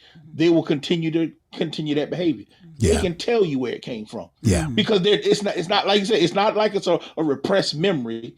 It sometimes it can be something like a real bad trauma. Right. That's something that's repressed. But some of the stuff is just straight dysfunction that they've grown up in. Some of the stuff that they've just been in this dysfunctional system, and that's part of their family. That's part of where they've come from. They've been a part of this dysfunction, and they've accepted it. That's who we are. And then it becomes a part of them, and then they repeat it. So they're saying something to their grandchild or to their child or to their husband or wife that somebody said to them, and it's a repetitive little dirty little cycle. It's they a don't realize stronghold. it. It's a stronghold. It's a fetter. They know what it is. It's just like you said. I do this, and I know I do this. Yeah. Paul Briggs said my stronghold was rooted in the absence of what was said. So what somebody did not say. Yeah. Did not encourage them, or did not encourage him, or did not make him feel, however. Janice said that cycle will continue if not broken, not easy to recognize or break. Yep. People say stuff and do stuff. Leslie Ashley said, again, in family law, most people do not do the work. But they hire me 3 times instead. Wow. Hire you over and over to deal with something that could have been solved. Jesus. Please read Pastor Stephanie's comment. Where is it down? It's down or up? Yeah, it's down. Okay. She said, my mom made me feel so self-conscious about my weight forever. She would always get me control top pantyhose. And I was in 3rd grade. What are control tops? What's that? They have like the little they almost like a panty- girdle built into right them. into They the go pantyhose. Oh, gotcha. Okay. Right. I used to always hear control top. I never knew what that meant. tighter spandex at the top. Gotcha. She said, when my oldest was developing, I caught myself doing the same thing. Wow. When I saw her face and she said what grandma said, I stopped saying things. Yes. Wow. Wow. Wow. So you subconsciously, Pastor Stephanie, was about to recreate the same habits, the same behaviors subconsciously. So now that thing is wired. And so and guess what? You're not doing it from a mean place. You're doing it from and that's why I was saying, that's why I was talking Pastor Tuck. I was saying I don't think people realize just how big a wrecking ball that word or that or way you responded or what you said, because I think if people recognize, like, if you really knew the weight of what you're saying, you wouldn't say that, because you're a much better person than that. But I've had people that I've actually sit there and told them the situation. I've actually sit there and told them that what they were doing to their child. I've pointed out the stuff you're going through right now. You're actually doing this to this child right now. Yeah. And this is going to be a problem. But they were not willing to change it. They were comfortable in their dysfunction. Wow. Because that's what they were familiar with. It's because they were more caught up in their feelings. Mm-hmm. They were more caught up in their feelings than the child's. Leon Campbell said, thank God I had Christian mentors in my life once my first child was young. As of all four of my children never knew the hood daddy, but they only knew the saved daddy who pours into them. And even today, just got off the phone with my oldest pouring advice. Yeah. I remember Good that time. daddy versus good daddy. But Kalia and Elijah had never heard me curse. And I put in an old comedy documentary that I did, and I was cussing up a storm. Kalia was like, "Oh, Dad!" I was like, "Yeah, your dad was a wild boy." And they were like, "Oh my God!" I'm like, "Yeah, I used to say some stuff," but it's just because ultimately you want your mind to be regenerated, renewed. This is a new version of yourself. Hopefully, your children don't know the old. See, that's how I always tell. Like Eunice would always say, she had this idea, because I'm not the violent dude, right? So, but she had never seen the other side of me where I could be, right? And I think something happened in public, which I won't go into. And then all I heard was just like, "Ah." And I was like, yeah, I okay, I'll come back. And it's like in your mind, you're like, yeah, you thought you left that at 19. But it was there. It was there. And you don't never want your family to see you like that. There's some sides of you that you never want your family to see. Ooh, taking it to the grave. I know exactly where that joke is located. Pastor Tuck, you go and talk to Tuck. I know where the keys at. He want to go. I know where the key. I know where the keys at. He go talk to Tuck. Tuck, come up here for a minute. Leave Tuck. I make sure I know exactly where he at. But there's people that can trigger those things. Some folks want to see him. Yes. Yeah. Oh, Pastor Robert Earls, also known as Papa Earls, said, Ox said marriage is an institution. So are mental institutions. One you have to show certifiably progress to be released. Speaking of Pop Earl,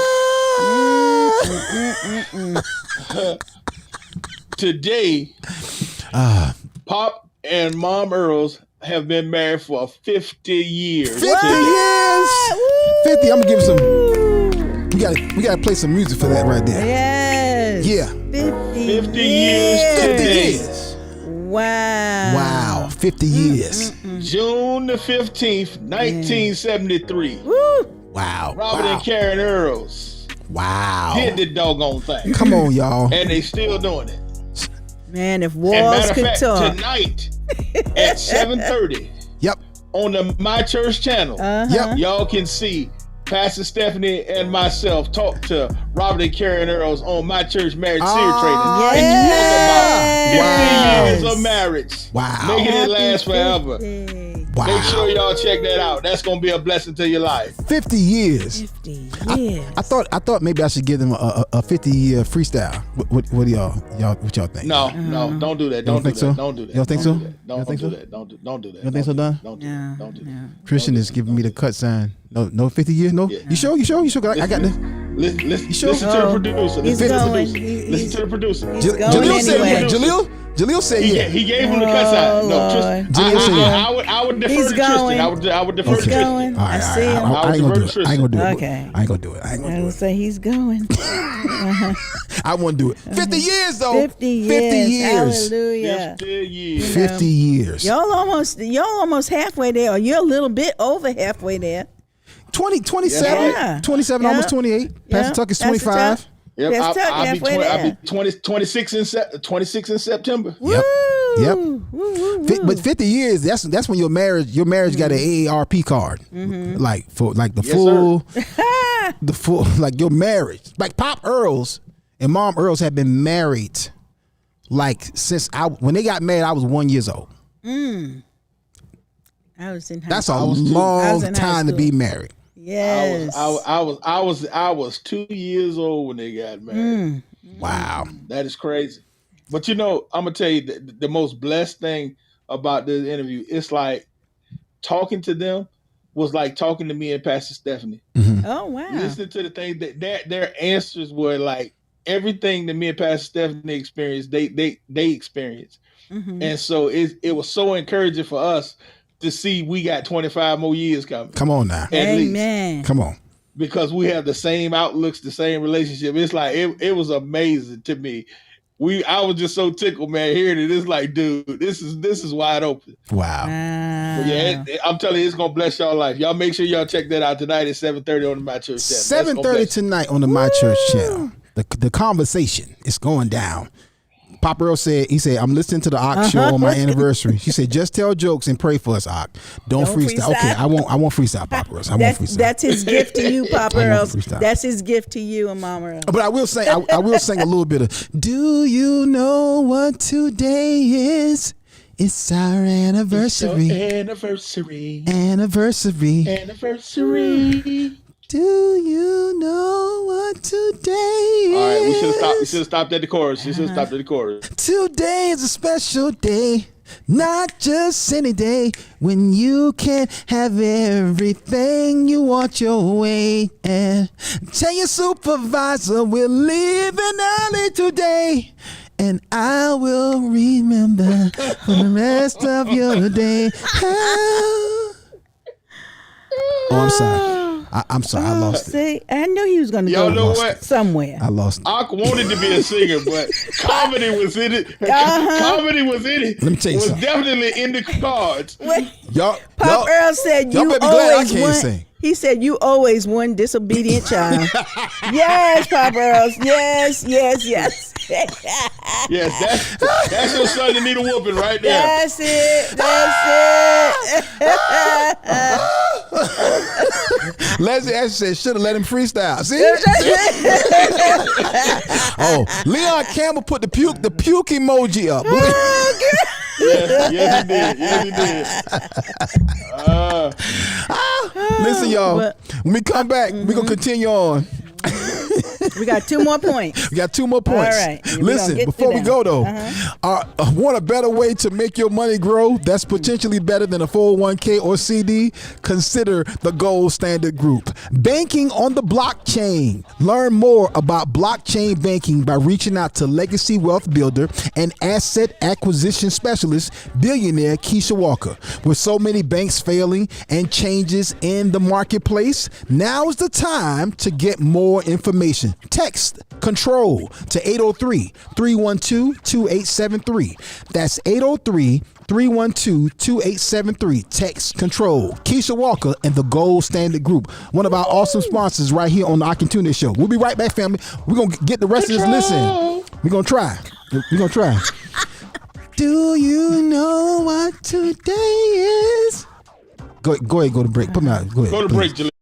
Looking for promotional products and apparel? Look no further than P&B Promotionals. Place your brand and logo on just about anything with P&B Promotionals. Over 800,000 products, caps, travel mugs, drawstring bags, water bottles, stadium cups, umbrellas, tote bags, and t-shirts. P&B Promotionals is a nationally certified advertising company. Log on to pbpromotionals.com and start your order now. pbpromotionals.com. Imprinting the best for less. At my church, we help people get better by teaching them how the word works. And we want to make sure there is no excuse not to get the word. It's our goal to make all of our ministries accessible on every smartphone, tablet, PC, and television connected to the internet. So whether you're a man who needs some wisdom, a woman who needs some encouragement, or a couple who needs guidance, the My Church channel has just what you need. Simply search for the My Church channel on Roku, Fire Stick, or Apple TV, or visit mychurchchannel.org. You can also download the My Church on the Go app from Apple or Google Play App Store. Constantly on the move? Check out the Word at My Church podcast on your favorite podcast platform. Or simply download the Word at My Church skill on your Alexa-enabled device. But whatever you do, make sure to stay connected. See you soon. Stop walking in front of the prophet.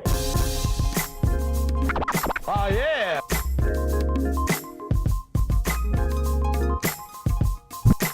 Speaking of the My Church channel, tonight, 7:30 p.m.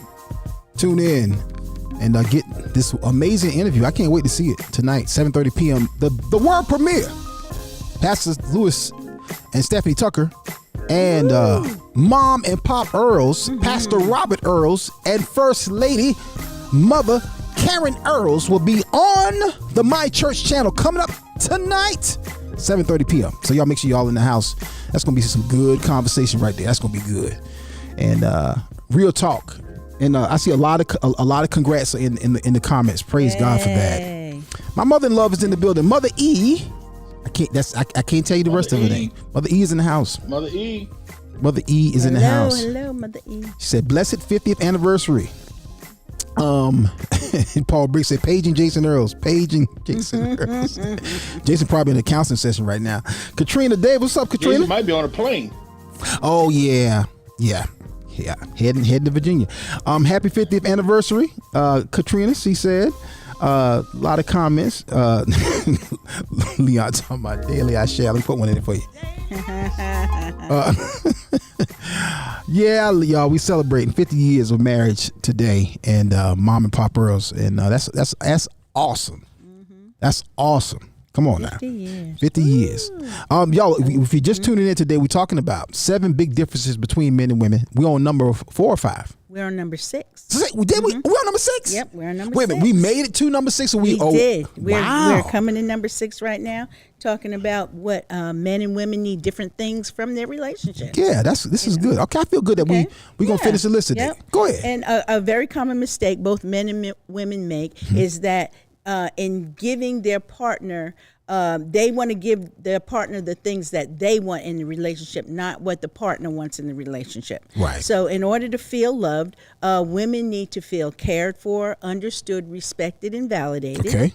And men, on the other hand, feel that they are loved when they feel trusted, accepted, and admired. Okay. So you have to know what That's your so true. partner's love language is. Yeah, You know. it's so that's so true, and a lot of times I think we miss that about each other. I want to ask. I'm going to come back to that, but I want to ask one question, because we've talked a lot about this.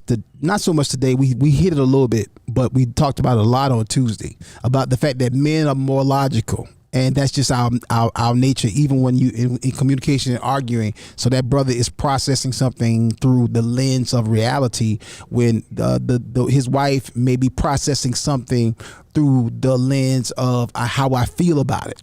So this question is for ladies. When men say that a woman is not logical or that's not logical, is that offensive? And do women realize that maybe what they're saying is not rooted necessarily in full truth, and I shouldn't say truth. It's because it's truthfully how you feel about it, but it may not be the actual truth. So what do I mean when I say that? So if when a woman says we never go out, and you like, what you mean we never go out? Like we just went out 2 months ago. That's a long time. Maybe she needs to go out more. So that seemed like a long time ago. But when you say we never go out, like come on now, yeah. So Donna, is that offensive to women when a man says that a woman is not logical or illogical or whatever? And does she realize? Do women realize that sometimes what you're saying may be rooted in feelings, not necessarily facts? Well, one thing, let me jump on this. When you said that you never take me out. Mm-hmm. Okay, first of all, where did y'all go? And is that why went she's to Sam's feeling Club. like see, that's what yeah, we went to McDonald's for dinner. That you didn't take me out. You didn't take me out. That's something I could have done for myself. But so that has a lot to do with it. Where did we go? We went to Sam's Club. See? We stopped at the food court. Got us a slice of pizza. What are you talking about? Exactly. And that's crazy, because that's an extreme case of wait. But that's so true. I took you over to the fish shack. 2 months ago, I took you to the fish shack.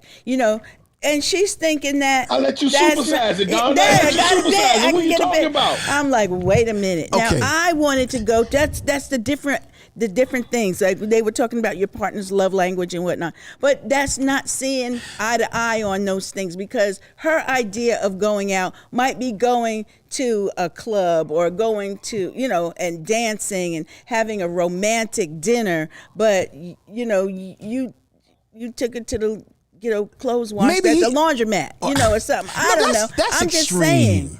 Pastor Tuck is being facetious. That's extreme. Yeah. But if they went so they went to the movies and then they went to the Fish Shack. Mm-hmm. Fish Shack is not, and there's no restaurant that we know called Fish Shack. That's why. Yeah, okay, right. so but there's one called a Script Shack. but if they legitimately went to a movie and then went to the Fish Shack, okay, Fish Shack is not a top tier restaurant, but they went out, they got some fish, they sat down with their baskets and they talked and they conversed. Mm-hmm. They had a legitimately good time.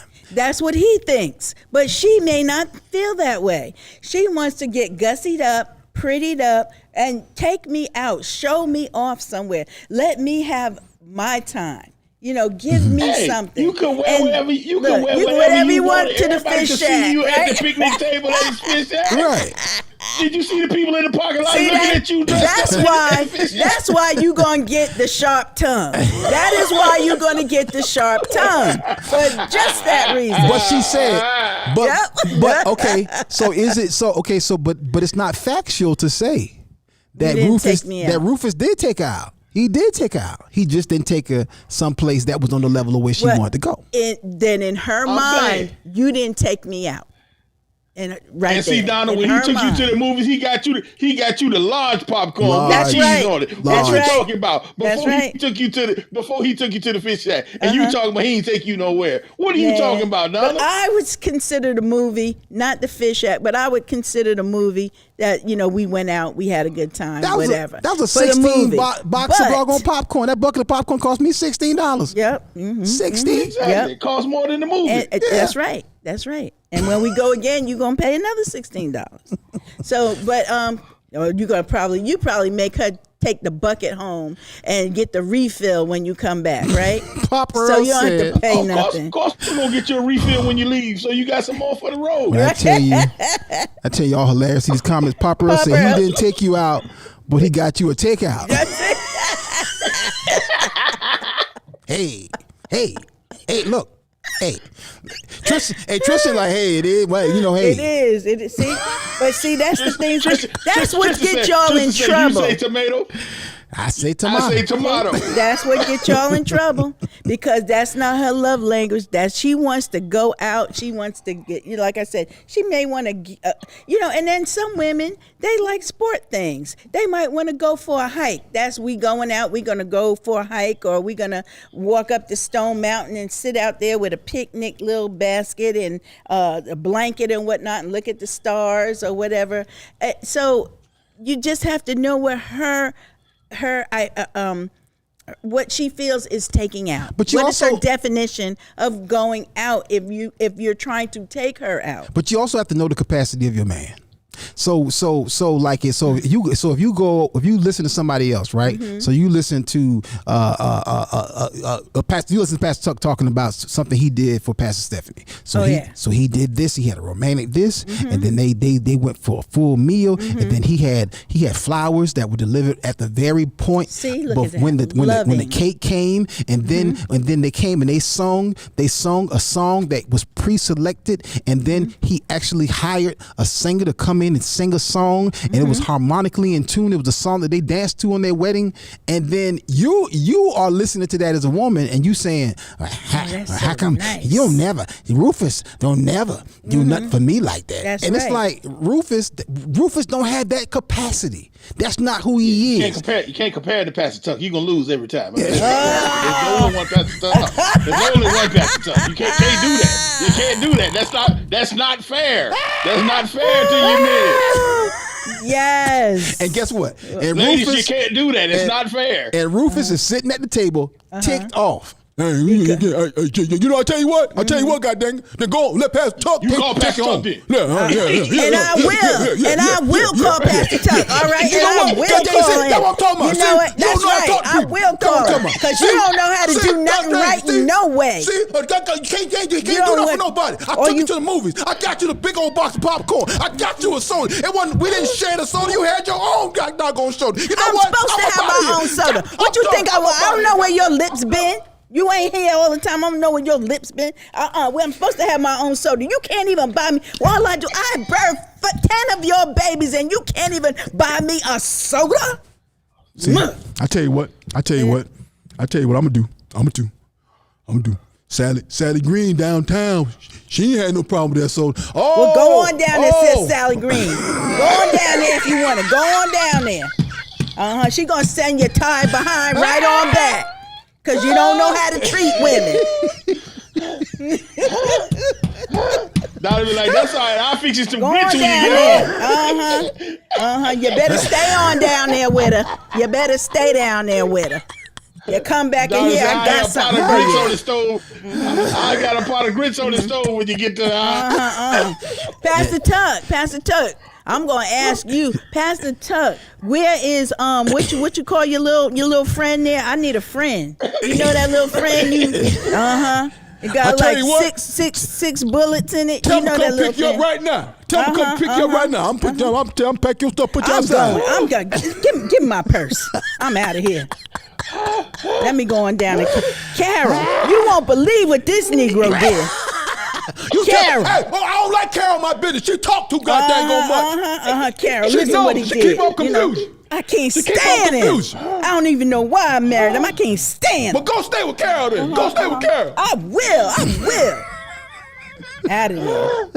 And then Ephraim is next door. Like, God dang it, Talbot, they're over there arguing again. Call the cops. Call the dang gum police. That goddamn, they're arguing again. She busted him over the head the last time. I'm sick of this crap. Yep, and here he comes. You know, I need my dinner. I need my dinner, baby. When you gonna come home and cook something? When you gonna cook? That joker come back with a little styrofoam box and sit there eating.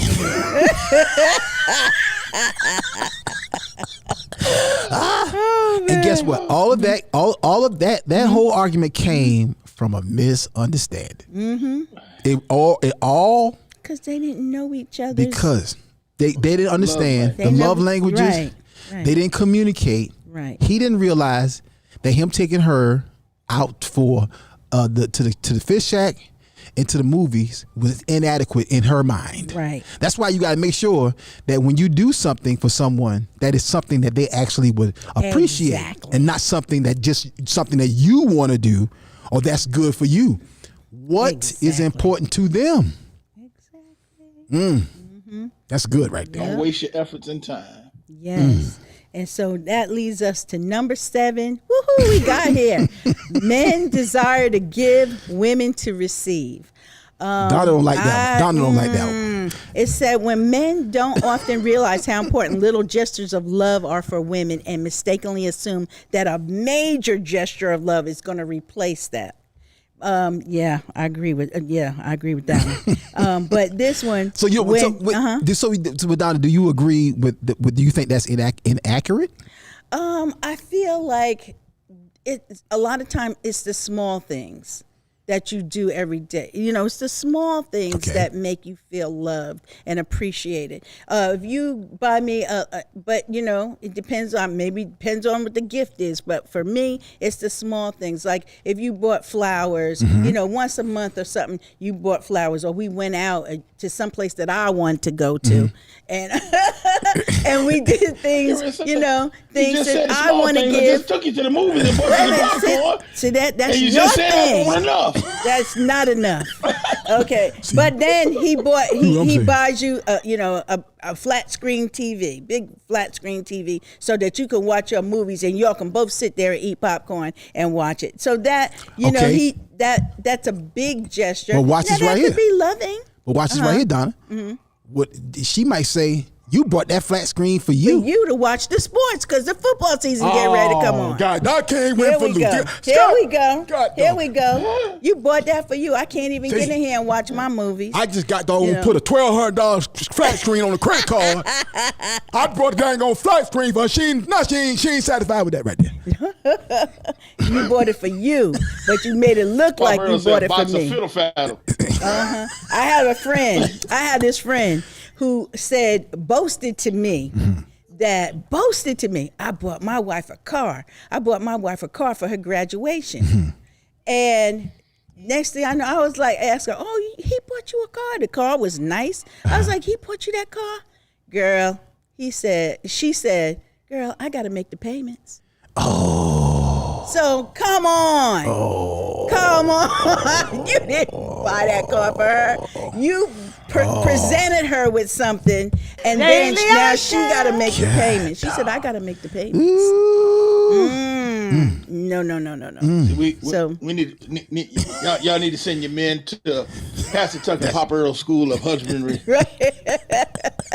Husbandry. That's crazy, right? So the second part of that is men feel loved when they feel supported and appreciated. And the best way to show a man that you love him is by showing support and appreciation instead of giving advice or criticizing. Yeah, and to that point, just so you know, ladies, I was just talking with this about. We have some many conversations, but at the end of the day, just because, even if you don't know it, the sun gonna rise tomorrow. So you could say, hey, I'm sleeping in, or maybe it won't. No, it's gonna rise. And so some things are factual, they're actual. You may not agree with it, but that don't make it not true.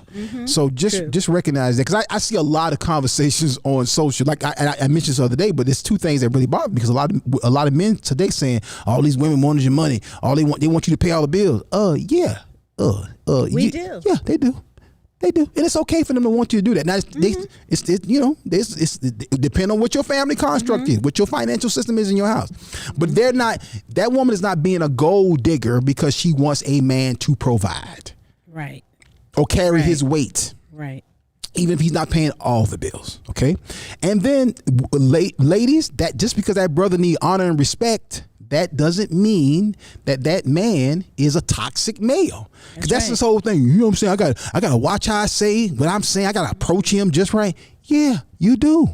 You can't talk to your husband like you talking to your 17-year-old son. Right. And if he feel like them two that those tones are close, he might check you. He might not respond, or he might go off.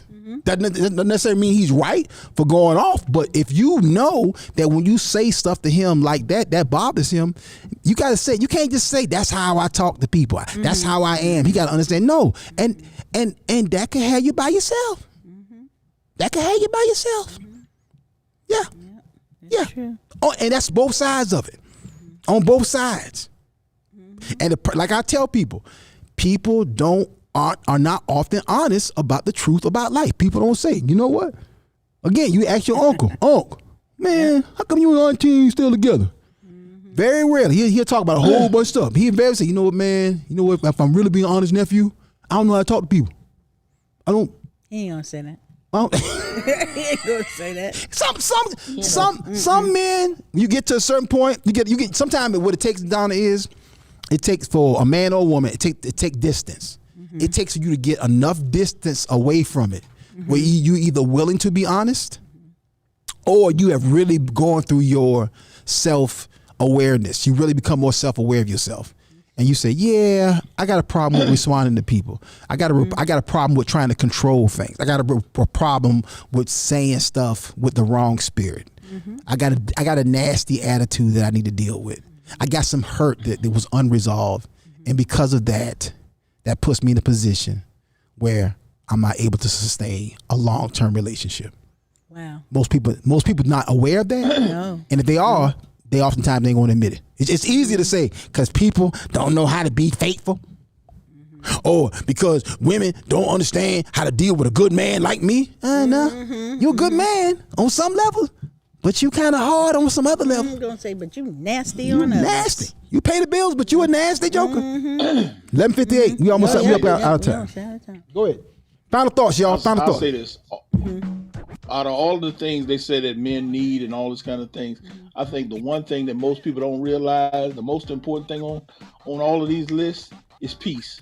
Peace. We do battle on every level in the world. On your job, I don't care where it is. A man's home is supposed to be his castle. That's the one place he ought to be able to come in and take his armor off and not have to worry about getting stabbed. Peace. And so he needs to be at peace. God says on 3 different occasions, a man would rather live on the corner of a roof than in a house with a cantankerous wife. So if you can keep peace in the house, everything else will go the way you think it should. And so we need to master living at peace with one another. Yeah. Yes. Yeah.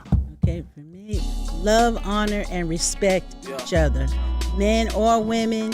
I mean, we went through a bunch of little scenarios today, but it boils down to love, honor, and respect each other. Yeah. You know, and one thing I wanted to say, Happy Father's Day coming up on Sunday. Happy Father's Day to you men. We appreciate you. We love you. We cherish you. We honor you. Kingdom Business shout out today. Paul Briggs called it. Was it Paul or Leon? That was Leon. Kingdom Business shout out goes to Mom and Pop Earls. 50 years. 50 years. All right, y'all. Thank you. Cricket letter. Thank you, Jason Earls, for sharing your dad with me. Yes. For the first time in 12 years, I'm going to be able to spend Father's Day with a father here. Praise God. My father's in heaven. Come on, y'all. There it is, y'all. Listen, fam, we up out of here. We out of time. We're 100% out of time. Listen, coming up on the Kingdom Business Network, we got another room right now. Hey, we love y'all. We thank y'all. We appreciate y'all. Until next time, till Tuesday, we'll see y'all. We will see y'all. Peace. Akintunde Show. Peace. Bye.